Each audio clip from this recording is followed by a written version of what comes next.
مئی کے باقی 60 ملزمان کو فیلڈ جنرل کورٹ مارشل نے سزائیں سنا دی۔ اس سے پہلے 25 ملزمان کی سزاؤں کا اعلان گزشتہ ہفتے کیا گیا تھا۔ تمام ملزمان کو 2 سے 10 سال تک کی سزائیں دی گئی۔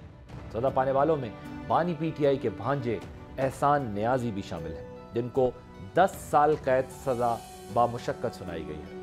کیا فوجی عدالتوں کے حوالے سے 9 مئی کا معاملہ منطقی انجام کو پہنچ گیا ہے یا پکچر ابھی ہے؟ آپ دیکھ رہے ہیں بول عادل عباسی کے ساتھ۔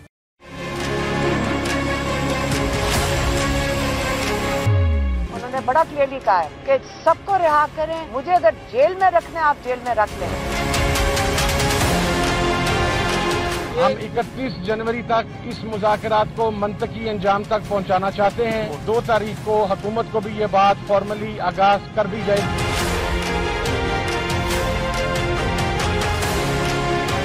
ہر جگہ آپ کے لوگ موجود تھے۔ 9 مئی کے جو مجرمان ہیں ان کو قرار واقعی سزا ملے گی، قانون کے مطابق ملے گی۔ میں سمجھتا ہوں کہ اس میں جو رائٹ ٹو فیئر ٹرائل ہے اس کو آبزرو کیا جائے۔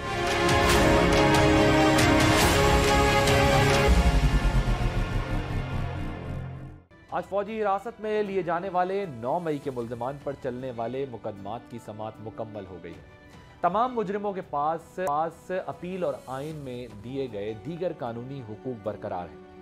آئی ایس پی آر کی جانب سے جاری بیان میں کہا گیا ہے کہ قوم، حکومت اور مسلح افواج انصاف اور ریاست کی ناقابل تسخیر رٹ کو برقرار رکھنے کے اپنے عزم میں ثابت قدم ہے۔